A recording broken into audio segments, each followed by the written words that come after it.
You know those moments when you think life can't possibly get any crazier. And then it does? Well, that's exactly how this story begins. It was a warm Saturday morning when I stepped outside to walk my golden retriever, Buddy.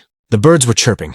The air was calm and the world just felt peaceful. That peace didn't last long, because standing on my porch, arms crossed and lips pursed tighter than a sealed envelope, was Karen, the self-proclaimed voice of the HOA. Before I could even say good morning, she blurted out, "Your dog has been barking non-stop. It's disturbing the neighborhood." I blinked. Buddy tilted his head, tail wagging like he'd just heard a joke. He barely barked except when the mail truck came around. I tried explaining that to her, but Karen was already shaking her head like I was lying straight to her face. She whipped out her phone and said she'd already reported the issue to the HOA board, and that I could expect a noise violation fine soon. I stood there, half shocked, half amused. I wanted to laugh, because the idea that Buddy, my lazy, nap-loving dog, was some kind of serial noise offender was ridiculous. But I also knew that with Karen, logic didn't matter. What mattered was control. That evening, I sat in my living room replaying the moment over and over. I even asked my next-door neighbor, Mrs. Patterson, if she'd ever heard Buddy barking excessively. She laughed so hard she nearly spilled her tea. "Sweetie," she said, "that dog's quieter than my TV on mute." So I decided to fight it. I gathered audio clips, timestamps, even video proof that Buddy was calm and quiet. I wrote a polite letter to the HOA board explaining everything, confident that common sense would win. But I didn't know then that karma had already started preparing a performance of its own. Because just a few nights later, right around 11 p.m., I was jolted awake by a piercing screech that made Buddy jump off the bed. It wasn't a siren. It wasn't a baby crying. It was something far worse. It was Karen's Parrot, and it was screaming, over and over and over, "Polly wants a cracker. Polly wants a cracker." Over and over until dawn. That's when I realized this was about to get interesting. The first night, I thought it was a fluke. Maybe Karen's Parrot had a nightmare or something. I mean, how bad could one bird be? By the second night, I learned the truth. At exactly 11:07 p.m., like clockwork, the silence of the neighborhood shattered. "Polly, want cracker! Hello! Hello! Squawk!" The sound echoed off every house on the block, sharp enough to rattle windows and pierce through walls. Buddy whimpered and hid under the table, while I sat in bed staring at the ceiling, wondering if this was some kind of cosmic joke. The next morning, I went outside bleary-eyed, holding my coffee like a lifeline, and there she was, Karen, watering her plants as if her feathered demon hadn't just performed a midnight metal concert.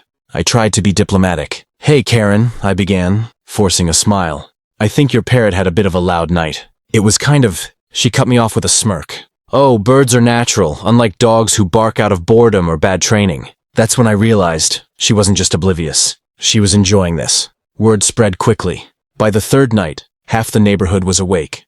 Lights flickered on in every window. Mr. and Mrs. Patel, from across the street, even recorded the noise from their bedroom, clear as day. "Polly wants a cracker!" echoing in the distance. The HOA group chat exploded. People complained, begged for peace, even threatened to call animal control. But Karen? She doubled down. She insisted it wasn't her parrot, that the recordings were doctored, and accused someone, possibly me, of trying to frame her. At this point, it wasn't about my dog anymore. It was about Karen's pride, so I did what any sleep-deprived, mildly vengeful neighbor would do. I started documenting everything. Every scream, every squawk, every night. I kept a logbook, video footage, and timestamps. Then came the breaking point, Friday night. The parrot's screeching lasted until almost 3 a.m., and this time, it was joined by Karen yelling, "Go to sleep, Polly," from her window, which just made things worse. The next morning, something incredible happened. The HOA president himself showed up at her doorstep, holding a noise violation notice, the very same type she'd threatened me with days before. But Karen didn't take it well. She pointed across the street, right at me, and said, "This is his fault!"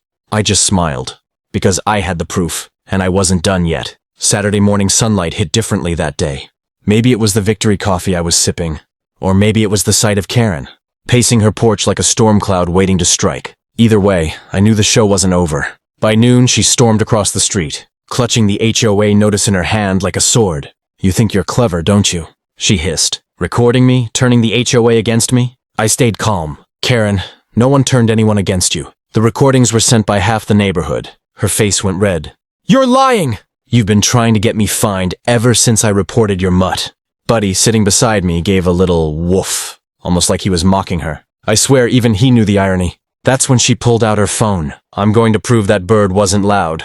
I'll record all night to show everyone how quiet my parrot is. I raised an eyebrow. Be my guest. And she did. She recorded, except she forgot to turn off the parrot's cage light. Apparently that makes parrots restless. That night, her bird didn't just squawk, it screeched non-stop. By sunrise, the entire neighborhood was done. People were tired, kids were cranky, dogs were barking back at the chaos. Someone even called the local police for a welfare check, thinking an animal was in distress. When the officer arrived, I stood on my porch pretending to water the plants while secretly recording the entire interaction. The cop looked exhausted as he asked Karen, "Ma'am, is this your bird?" "Of course it's mine, but he's a sweetheart." As if on cue, the parrot screamed, "Help! Help! Bad woman!" The officer's eyebrows shot up. "Ma'am, that's concerning." The irony was almost too much. Karen's own pet was testifying against her. Within minutes, the officer handed her a city-issued noise warning. Separate from the HOA fine, her perfect record, gone. That evening, the neighborhood felt peaceful again. For the first time in days, Buddy slept soundly.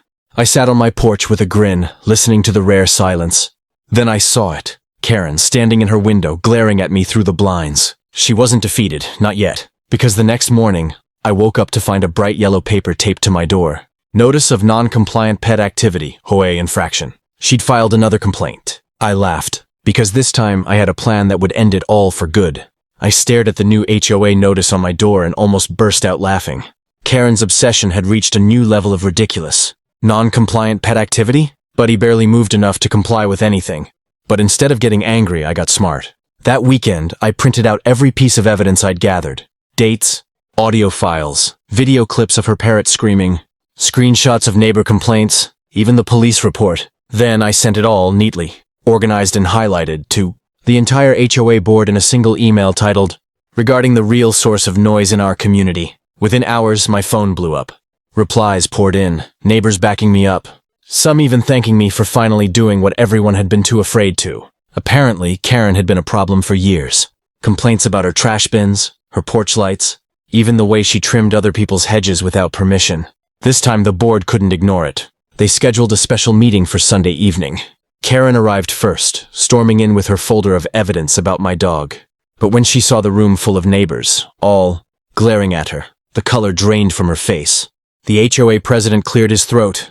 "Karen, we've reviewed multiple reports and recordings from several residents. It appears the primary source of noise violations comes from your parrot," she gasped, eyes darting from face to face.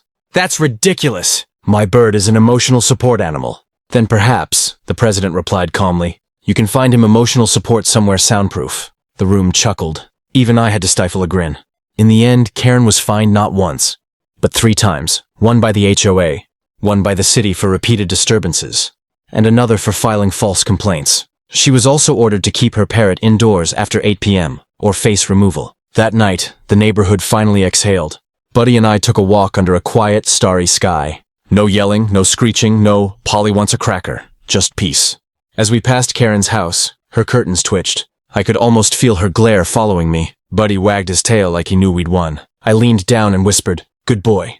Looks like karma squawked louder than any bark ever could. From that day on, everyone in the HOA started calling it the Parrot Incident. And as for Karen, let's just say she learned that when you point one finger, 3 claws point right back at you. Moral of the story: some people make noise just to feel powerful, but eventually that noise comes home to roost. If you enjoyed this story, don't forget to hit that like button, subscribe for more crazy HOA and Karen dramas, and drop a comment below. I love hearing what you do in a situation like this. Your support helps me bring more real-life stories just like this one.